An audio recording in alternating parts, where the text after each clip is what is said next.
आज ये सभा में उपस्थित समस्त खचरी ग्राम सभा महिला वर्ग, माता वर्ग एवं पुरुष वर्ग एवं हमारे सम्माननीय अध्यापकगण, हम आज के कार्यक्रम में आप सब लोग हमारे गोविंद सिंह जीना विश्वविद्यालय शिक्षा संकाय बीएड विभाग की तरफ बढ़ी बहुत बहुत हार्दिक स्वागत है, अभिनंदन करता हूँ।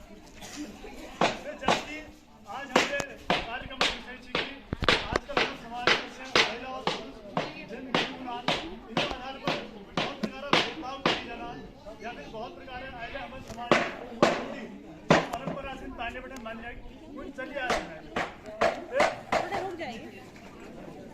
ये बार में हमारे समाज की कर सकूँ और हम समाज में जागरूकता लूना था कि कर सकूँ इस तरह मुद्दों लेकर है हम उन्हें नुक्कड़ नाटक तैयार कर रहा तो उम्मीद थी कि आप लोगों का ये नाटक बहुत पसंद आ एवं ये में जो हम संदेश दिन चाहे संदेश का आप लोग समझ पाला तो हमें नुक्कड़ नाटक शुरू कर लिया तो नुक्कड़ नाटक शुरू करने थे बोलना चाह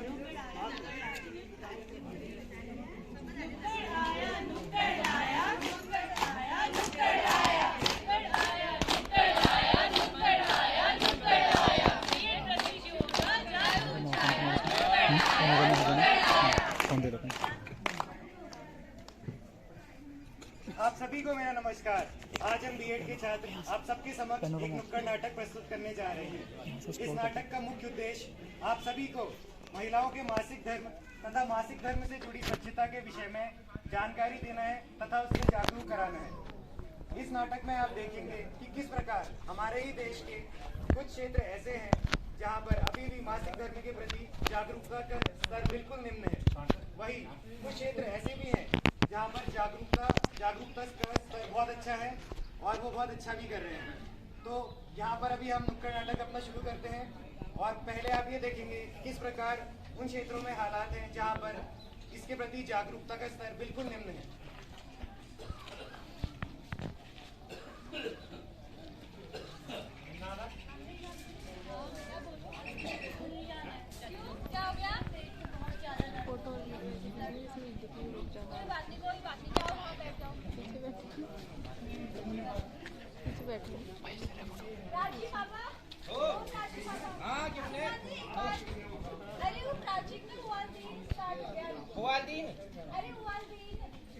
अरे वो दिन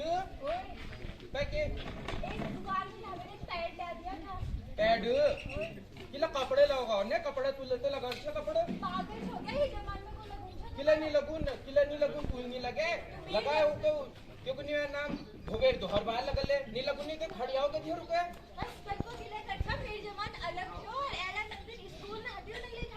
जमन के अलग नहीं हुन कब पैड लिया किले लिया पैड वही लगन ना कपड़े चलो यार देखनु पे यार तू कोने लाग रहे छाप देखनु पर लियो हरदा दुकान बैठी लो क्या यार पार्टी में यार ये पत्ते ना यार केस भी आ जो देखनु हरदा दुकान जाओ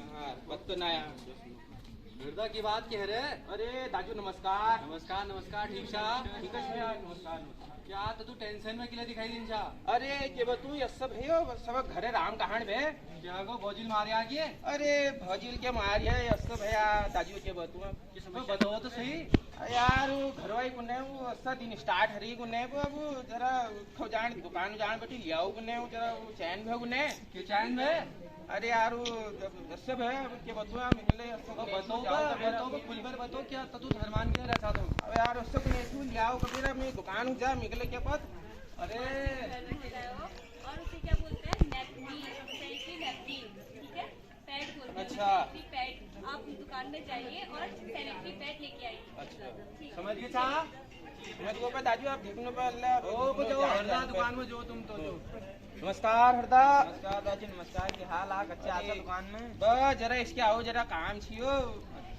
वो दीदियो जी जरा वो घरवाई सैनिटरी पैड वो यो मैडम को नहीं अच्छा दीदियो पे अच्छा वो चाहिए सैनिटरी पैड चाहिए वो दीदियो पे दीदियो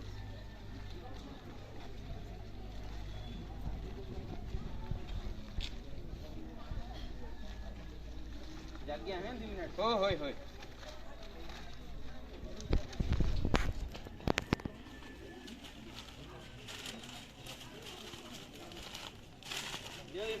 मौका दे लीजिए हैं भैया, आप ऐसे क्यों छुपाने क्यों ले जा रहे हैं इस चीज को? कोई छुपाने की चीज थोड़ी ना है।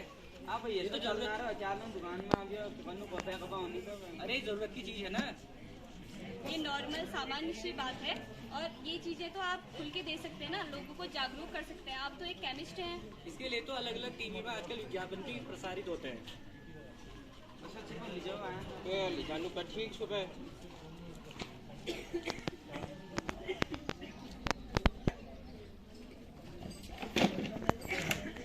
ओ बिरुली जा काछे अरे ये तोल मंगरो अच्छी लगो ये देखियो हो यो यही तो देखिए देखिए हो जिधर पे जिधर बिरुल के जिधर जा हो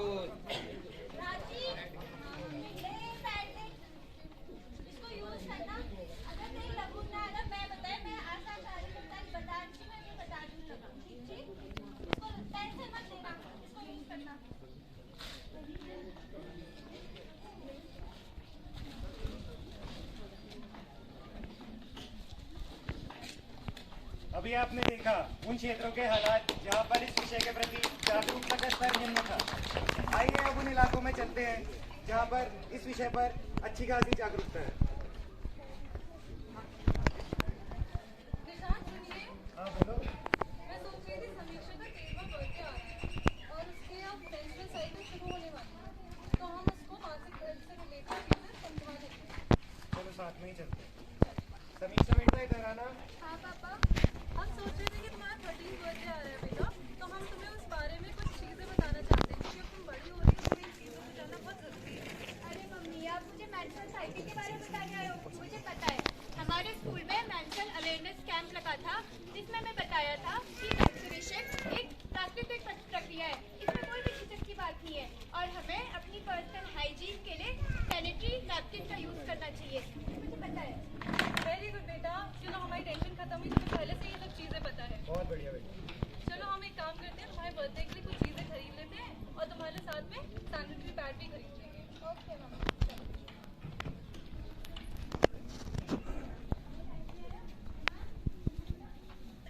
ओहो फैमिली जी, आज कैसे आना हुआ? सागर जी गुड आफ्टरनून, कैसे हैं आप? क्या हाल है? बढ़िया, आपके कैसे? बहुत बढ़िया। हम सोच रहे थे कि हमको हमारी बेटी के लिए सैनिटरी नैपकिन खरीदने थे। अच्छा, सैनिटरी नैपकिन चाहिए था आपको? ये लीजिए बेटा। Thank you uncle. साथ में इसके आप मेंस्ट्रुअल कप भी ले सकते हैं और इसकी लाइफ जो है आप 7 से 10 साल तक भी इसको यूज कर सकते हैं और साथ में ये इको फ्रेंडली भी है, तो आप बेटा ये भी रख सकते हैं। ठीक है भाई साहब, बहुत बहुत धन्यवाद। ठीक है, have a good day sir.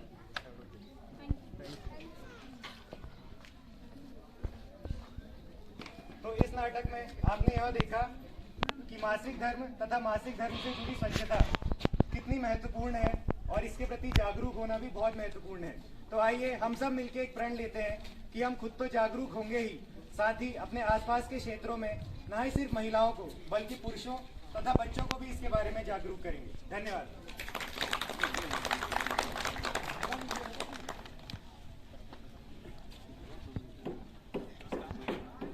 नाटक के माध्यम से हम चुनाव में उतरे प्रत्याशियों की नशामुक्ति और व्यक्तिगत महिला स्वतंत्रता जैसे विषयों पर आपका ध्यान आकर्षित करेंगे।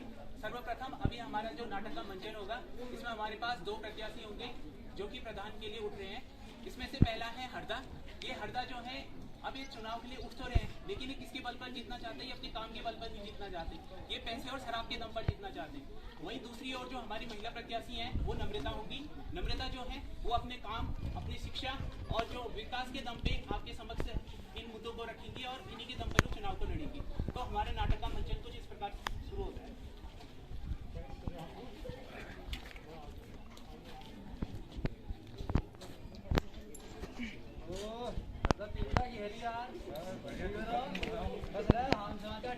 अरे नेताजी कसं काय हो यो हिरो लागला यार ये वोट मागू जना इथे जना तो घाम लागनो अरे क्या है ठीक है अरे नाना घाम लागनो हाँ खाजानू आइए गाँव में जाऊँ पारू गाँव वानी चले हम अच्छा ओ दादी क्या हाल है तुम्हारे ओ हेडा कब है रे दौड़ अरे यार कसं हो रहा आप तुमको पता पर चालू चुनाव मारो अच्छा बढ़िया आ रहा आज तो ब्योला जब वन पे कहीं जनसा तुम अब यार चिकन ये सुना चाहिए हम लोग का जो सूटी को या सूटी बनेगा लाओ लाओ लाओ लाओ। और अब तुमको पता है यार हिसाब से चुनाव माहौल चल रहा है। चल लो तुम लोग ना के अब सोचना अच्छा यार अब होना चाहिए अब सोचना अच्छा कि चुनाव में लड़ने का बेर कशी और बताओ जरा क्या ही। अरे हजार की टेंशन इंसान तुम कैसे टेंशन अब अरे यार अब पहले बारी उठिया ये मूल्य उठ रहे बारह कोई सोचना अच्छा इन्हों कहदे उठो का बेर आप पहले घर वाले ठीक है हो यार खाली बकवास करने हमारे दीवार से नहीं दो बताओ कच्ची और बताओ क्या ही कि है विचार बताओ तुम अपन व्यवस्था एक का काम करन पड़ मसान वजन पड़ो काऊ बोतल और काऊ हड्डी चाहे हजार सब व्यवस्था हजार तुम्हारा अब तुमको पता है जानो की चाहे कबेर आन तो न तो ब्याह कार्यालय में आए वहां सब व्यवस्था है। अरे आने चाहे पर अब आने क्या छे लारसा कहीं अरे लरो ये गल हेजाल अब एकल हेजाल ये बदल जोहन अरे हेजाल हेजाल बोतल की करे मुर्गा भी चालू भाई मुर्गा एल काटी लुलू का एल ये बोतल रो एल कनी आन लगी बैठो लो। अरे यार तुम तो कच्ची कहीं क्यों जा यार इंग्लिश लो अरे इंग्लिश ना लरो रुको यार यो छु इंग्लिश लो आओ खोलो पानी लाओ पानी ये जरा नमकीन कड़वा हो अरे आज की पार्टी है रहे हो? अरे बताइए तुमको बैठा ना हरदा हम यो कच्ची बच्ची नहीं कुल हमको रेड वाइन चाहिए। रेड वाइन अब यार रेड वाइन ने छना तो इनको पैंच दी दियो जरा लाओ तो साबत देखिए आप तुम नेहती मेकानी नहीं दिरा तुमका काम दी तुम्ही सुना बात सुन जाओ नाराज है क्यों नाराज अरे कोई बात ना आप चलो हगपा भी अच्छी जरा तो घर में बहुत जो छन सब देखिया हजल बा प्रचार प्रसार मतलब जनू पे जानची को बपन जानची आज अब ये भई वोट में लास्ट दिन से आप हमारा नेता कैसा हो हरदा जैसा हो हरदा जैसा हो हमारा नेता कैसा हो हरदा जैसा हो। अभी आप सभी ने देखा कि हरदा जो है अब वो किस चीज पर आपसे वोट मांग रहे हैं, वो शराब पे और पैसे के दम पर आपसे चुनाव जीतना चाहते हैं। लेकिन दूसरी ओर हमारी जो जुझारू और ईमानदार उम्मीदवार नम्रता है वो विकास और शिक्षा के दम पर चुनाव को जीतना चाहती है। अब जरा उसकी एक झांकी देखिए।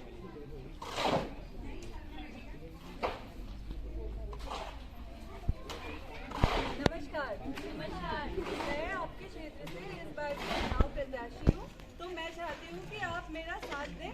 इसके लिए मैंने कुछ नीतियाँ तय की हैं जिसमें हम लोग शिक्षा, स्वास्थ्य और सुविधाएं आपको प्राप्त करवाएंगे अगर हमारी सरकार बनेगी तो। ठीक है अभी मैडम मैं कि हम फैसले तो हो जाए बताओ तो क्या समस्याएं हैं? तो हमारे गांव में विद्यालय लेना आती है हमारे गांव में हमारे विद्यालय और अध्यापक भी उनका हमारे गांव में अस्पताल नहीं है, महिलाओं को इतने दूर तक जाना पड़ता है और आधी महिलाएं ऐसी ही मर जाती है जाते जाते। अस्पताल की व्यवस्था कर दीजिएगा। मैडम जी मेरे तो सबसे बड़ी समस्या जो है शराब। यो मेरे घरवा उन्हीं रोज पीते रूनी जाऊँ और रोज मार्केट करूँ। तुम ये शराब दुकान से जदू लक्षण सब इनको बंद कर दो। ठीक है, ये शराब ने तो पूरे देश का नाश किया हुआ है। पूरा देश इस जो बीमारी है शराब नामक बीमारी ये बहुत फैलती जा रही है पूरे देश में। तो हमारी जब सरकार बनेगी तो हम शराब को बंद करवाएंगे, आपके क्षेत्र में विद्यालय खुलवाएंगे और यहीं के आपके ही पास के अध्यापक को उसमें रखेंगे जिससे रोजगार भी आपको प्राप्त होगा। और यहाँ का जो प्राथमिक स्वास्थ्य केंद्र है वहाँ पर भी हम एक अच्छे डॉक्टर की नियुक्ति कराएंगे। आपका ही साथ हमको चाहिए। हमारा नेता कैसा हो जन कल्याण वाला हो, हमारा नेता कैसा हो जन कल्याण वाला हो, हमारा नेता कैसा हो जन कल्याण वाला हो। अब आप देखेंगे कैसे एक शराबी पति राजेश रात को घर में आकर अपनी पत्नी पर एक गलत प्रत्याशी के पक्ष में मतदान के लिए अनावश्यक रूप से दबाव बनाता है।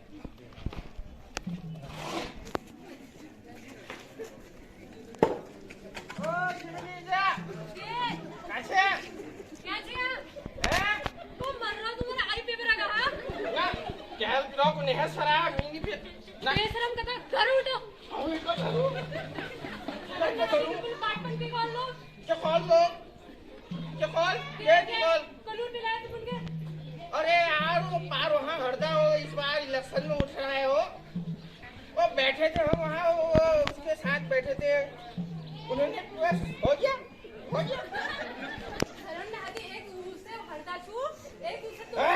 हरदा के बारे में गलत नहीं बोलना।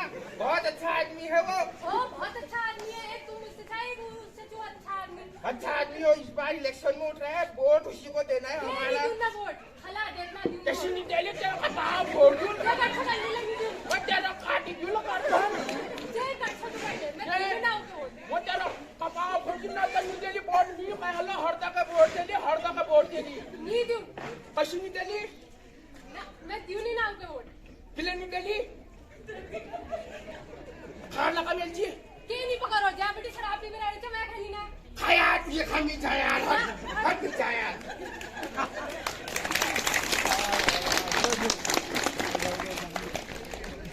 अब आप मतदान के दिवस को देखेंगे कि किस प्रकार मतदान हुआ है।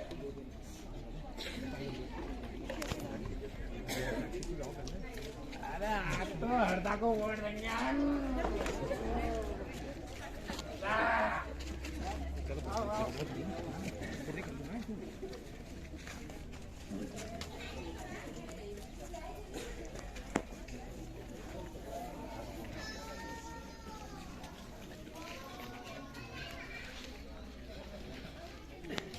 मतदान का परिणाम आ चुका है और नम्रता 25 वोटों से जीत चुकी है।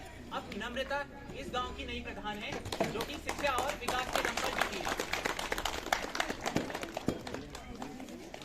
लेकिन अभी भी जो राजेश की पत्नी रजनी है, जो शराबी राजेश अभी आपने देखा था, वो कुछ अभी भी परेशान है। देखते हैं कि आखिर वो परेशान क्यों है।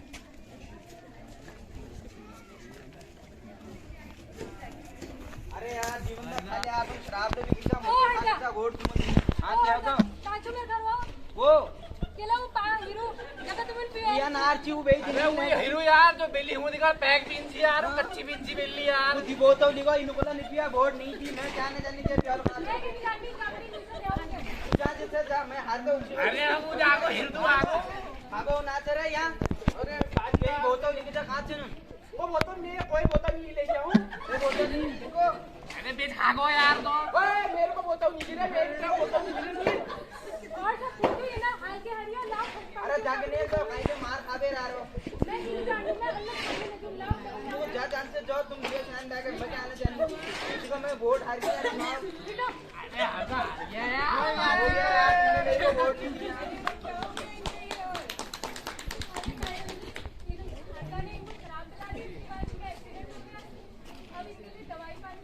मैंने पहले ही कहा था ना कि शराब एक गलत चीज है, आपको उसका सेवन नहीं करना चाहिए था। जी मैडम तुम सही कहो शराब गलत चीज थी भी बहकाऊ में अगो दगड़ी छी दगड़ियाल को यो बहुत आज बढ़िया आदमी छू इन्हों तक प्रचार करूँ इन्हों विवाह के करूँ गलती है के।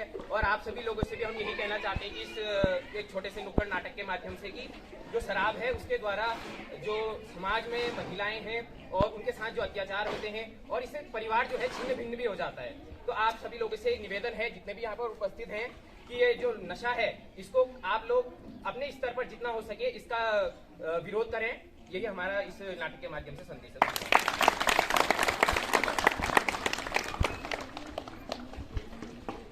पिछले नाटकों में आपने देखा कि कैसे आज हमारा समाज धीरे धीरे विकसित हो रहा है। प्रत्येक पुरुष और प्रत्येक स्त्री अपना योगदान करके हमारे समाज को विकसित करने में लगे हुए अपना पूरा सहयोग जुटाते हैं। तो हम इस नाटक में देखेंगे कि कैसे एक अस्वस्थ बीमार महिला का उनका पुत्र उनके मासिक धर्म में स्वच्छता से उनका ध्यान रखता है और उनकी केयर करता है। तो आइए देखते हैं कि कैसे एक अस्वस्थ महिला का जो स्वयं अपना खुद का कार्य नहीं कर सकती है उनका पुत्र कैसे उनका ध्यान रखता है।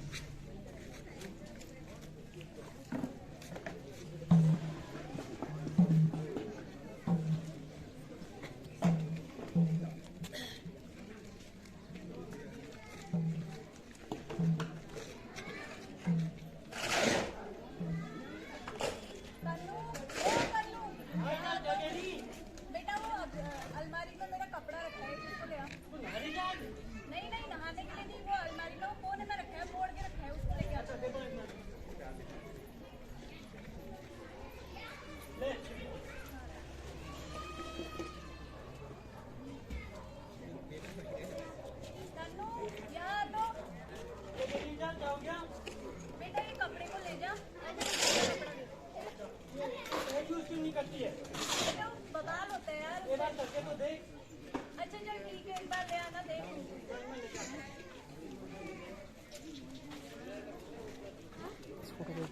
जाके जूम करके देखो तो फेस से नहीं फटेगी। जल्दी में जाके वैसे देखो।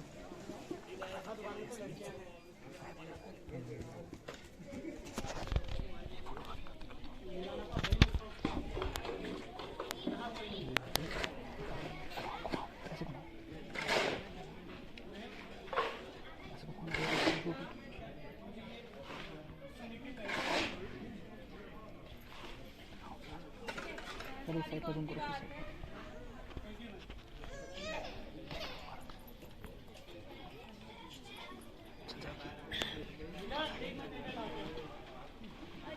सब दिख रहा है। अच्छा, एक बार देखती हूँ कि कैसा होता है ये, ठीक है।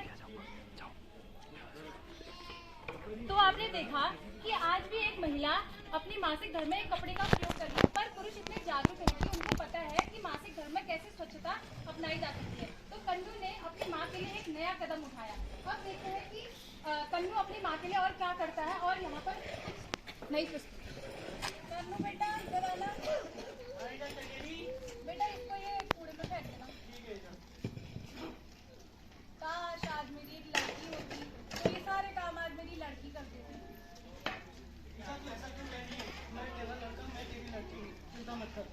मैं निभाऊंगा।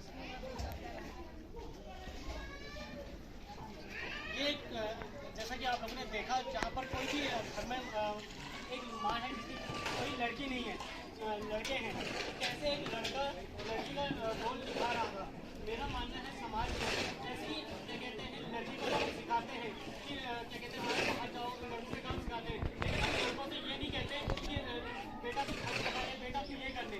मेरा मानना है कि जब तक हम अपने बच्चों को ये ना सिखाएं कि लड़का तुम चप्पल सीधे रख, जूते सीधे रख, अपने झाड़ू लगा घर में, तो ये छोटी छोटी आदतें बाद में काम या जो लड़कियों के काम कर रही है इज्जत नहीं आएगी। तो मेरा आप लोगों से यही अनुरोध है कि आप लोग जितना भी हो अपने लड़कों को घर के काम सिखाएं और लड़कियों की इज्जत करना सिखाएं।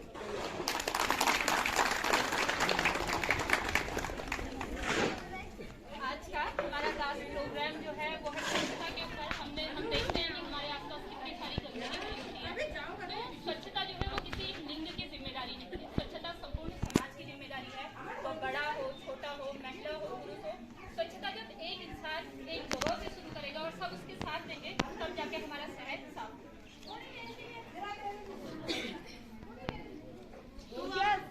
तो आपको क्या लगता है स्वच्छता अभियान सिर्फ मीडिया के लिए है? नहीं, ये सिर्फ अखबारों के लिए है। नहीं। क्या ये स्वच्छता अभियान सिर्फ हेडलाइंस के लिए है? नहीं। अच्छा, मुझे लगता है ये स्वच्छता अभियान सिर्फ महिलाओं के लिए है। महिलाएं करेंगी, ठीक है। नहीं। तो आखिर ये स्वच्छता अभियान है किसके लिए? ये स्वच्छता अभियान हमारे अपने शहर और हमारे देश के लिए है। अरे यह तो सब कहने की बात है, देखिए सच्चाई।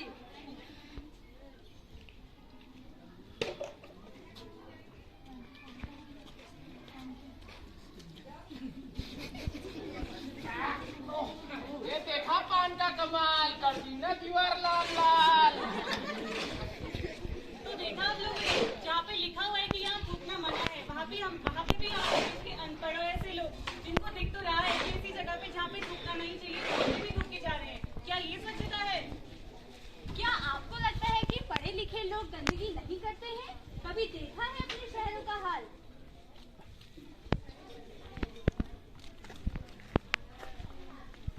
चलो बहन, आज थोड़ा छुपा छुप खा लिया जाए।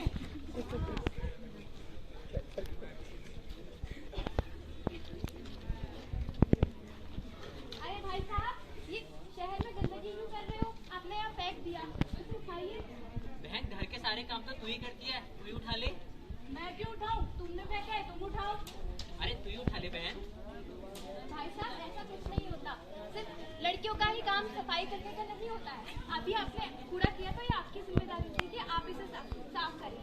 तो आप सबको भी पता है कि सफाई करना सिर्फ लड़कियों का काम नहीं है, पुरुष भी लड़कियों के साथ मदद कर सकते हैं, उनकी भी जिम्मेदारी है। ये सबकी जिम्मेदारी है, चाहे वो पुरुष हो, चाहे महिला हो, चाहे छोटा हो, चाहे बड़ा। अपने देश को स्वच्छ करना हम सबकी जिम्मेदारी है।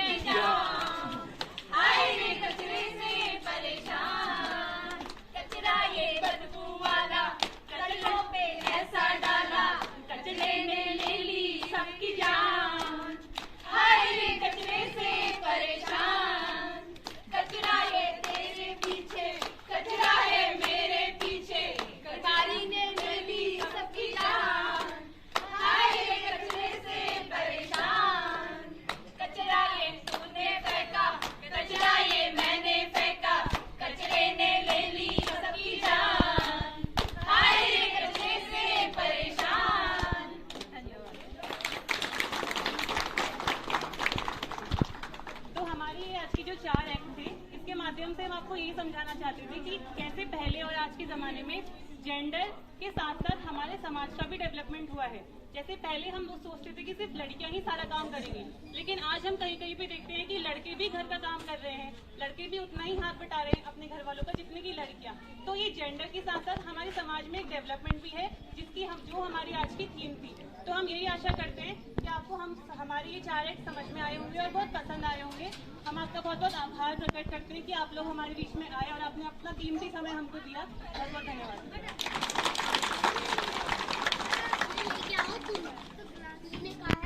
इसी बीच में अपने एसएसजी कैंपस शिक्षा संकाय की सीनियर अध्यापिका डॉक्टर ममता भांडपाल को यहाँ बुलाना चाहूँगी। वो यहाँ आए और धन्यवाद पेश करें।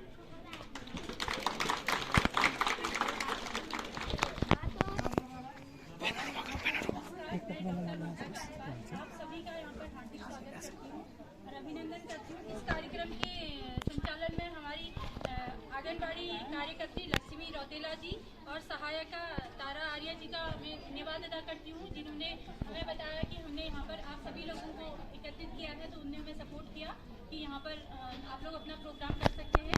और साथ ही साथ यहाँ पर उपस्थित मेरे विभाग के मेरे सहयोगी doctor Pooja, doctor Ankita, doctor Lalita, doctor Saroj ma'am का भी मैं धन्यवाद करती हूँ कि उन सभी के सहयोग से ये प्रोग्राम बहुत अच्छी तरीके से हुआ। और हमारे बीएड 3rd सेमेस्टर के विद्यार्थी जिन्होंने बहुत ही अच्छी तरीके से इस प्रोग्राम को यहाँ पर दिया, ये हमारे इतने एक्सपर्ट विद्यार्थी हैं कि मिनिमम टाइम में मैक्सिमम एक्टिविटी करने के लिए तैयार रहते हैं।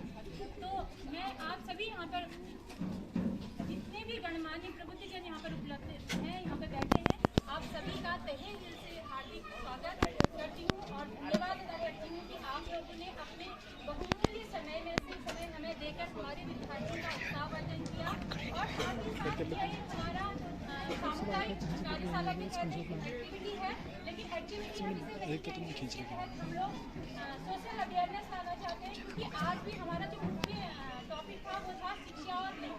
तो आप सभी लोगों ने देखा होगा कि जेंडर एक तरह से हम कहते हैं कि नहीं हम शिक्षित हैं, हमारे घर में ये नहीं है, लेकिन जब इन्हीं विद्यार्थियों को हम अपने परिवार में विद्यालय में खड़ा करते हैं और इनके पर्सनल एक्सपीरियंस पूछते हैं, तो हर घर से हर बच्चा कहता है कि कहीं ना कहीं मुझे जेंडर के रूप में ये चीज़ें अपने ही घर में रियलाइज हुई है। तो मुझे ये लगता है कि सैद्धांतिक तौर पे तो हम लोग काफ़ी ऐसा दिखावा करते हैं, नहीं मेरे घर में नहीं होता, नहीं मेरे घर में नहीं होता, लेकिन वो हमारे आदतों में ऐसे आ गया है क्योंकि वो हमारे कल्चर ने ही हमें दे दिया है। कल्चर कैसे है, जैसे फॉर एग्जाम्पल मैं आपको बताना चाहूँगी, 2 बच्चे पैदा होते हैं, एक लड़का और एक लड़की। लड़की के संस्कारों में हम उतना महत्व नहीं देते हैं, लेकिन जब लड़का पैदा होता है तो हम कहते हैं हम छठी मनाएंगे। फिर बात आती है लड़का 1 साल का होता है तो हम बोलते हैं मार्कंडेय पूजा करेंगे। लड़की के लिए मार्कंडेय पूजा का प्रावधान मेरी नजरों में नहीं है, लेकिन आजकल की जो शिक्षित महिलाएं हैं वो बेशक उसको कर रही हैं। ये चेंज है हमारे धीरे धीरे। तो यही हम चाहते हैं कि शिक्षा के माध्यम से हम एक अलग जगह जो हमें जेंडर डिस्क्रिमिनेशन है, जो अंतर है, उसको हम दूर करें। क्योंकि सबसे बड़ी बात है कि जहाँ हमने विविधताएं बांट दी हैं, सांस्कृतिक तौर से भी बांट दी है। अगर आप कहेंगे तो मंदिर में पूजा पाठ करने का अधिकार महिलाओं को नहीं है, इस बात से आप सभी लोग एग्री करते हैं। ऐसा क्यों? जबकि हम हवन में बैठते हैं तो आप लोगों ने देखा होगा एक पुरुष वर्ग भी हवन में बैठता है और महिला भी व्रत करती है, लेकिन कहा जाता है कि हवन का पात्र सिर्फ पुरुष ही है। क्यों? ये हमारे सांस्कृतिक ऐसे परिप्रेक्ष्य है जो जेंडर का डिस्क्रिमिनेशन हम कहीं ना कहीं धीरे धीरे दे दे रहे। मैं ये कहूँगी कि आज मैं सहायक प्राध्यापिका के पद पर हूँ, लेकिन मैं ये नहीं मान सकती कि मैं 100% अपने दिमाग से इसको निकाल चुकी हूँ। नहीं निकाल सकती, क्योंकि ये बचपन से मेरे कैरेक्टर में ऐसे आ गया है, क्योंकि मैं आसपास अपना वही देख रही हूँ। तो चाहे अनचाहे अनकॉन्शियस तरीके से मैं भी कई बार अपनी बेटी को इन सारी चीज़ों के लिए टोक देती हूँ, जैसे कि तुम्हें शालीन होना चाहिए, तुम लड़की हो। क्यों लड़के को शालीन क्यों नहीं होना चाहिए? क्यों लड़के को मैनर्स नहीं आने चाहिए? लड़के को घर के काम क्यों नहीं आने चाहिए? हमारा मेन मकसद यहाँ पर जेंडर को अलग करना नहीं है, हमारा मेन मकसद है कि समानता लाना। तो इसी के तहत हमने ये कार्यशाला का आयोजन किया है, जो साप्ताहिक कार्यशाला है। जिसका चतुर्थ दिवस है। तो इसके तहत हमने 3 अलग अलग एक्टिविटी अलग अलग एरिया में की।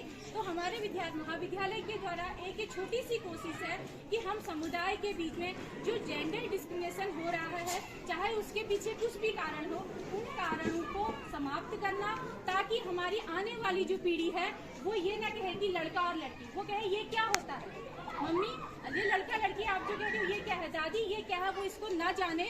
और वो सिर्फ जैसे होता है 2 लड़का लड़की एक साथ जाने, तो सोसाइटी का पॉइंट ऑफ व्यू होता है गर्लफ्रेंड बॉयफ्रेंड ही होंगे। जरूरी है क्या? अच्छे दोस्त भी हो सकते हैं। तो इस नजरिए को हमें बदलना है, क्योंकि हम क्या करते हैं, दूसरे का कैरेक्टर एसिनेशन कर देते हैं उसके माध्यम से। जरूरी नहीं है वो लड़की गलत हो, लेकिन हमने एक धारणा बना ली कि उसकी लड़की 5 लड़कों के साथ जा रही थी तो गलत है, उसका लड़का 5 लड़कियों के साथ जा रहा था तो गलत है। तो यही हमारा मेन मकसद है। मैं सोचती हूँ कि हम इस मकसद में काफी हद तक सफल हुए हैं। आप लोगों ने बहुत ध्यान से इसको सुना और आप लोगों ने तालियां बजाई, तो आपकी तालियां ही इसका प्रमाण थी कि आप हमारे संदेश तक को समझ पाए हैं और उसको आत्मसात भी करेंगे और साथ ही साथ अपने आसपास में इस मैसेज को पहुंचाएंगे। आप सभी का, प्रबुद्ध जनों का जो हमें सुन रहे हैं यहाँ पर हैं, मैं तहे दिल से अपने विभाग के सभी प्राध्यापकों की तरफ से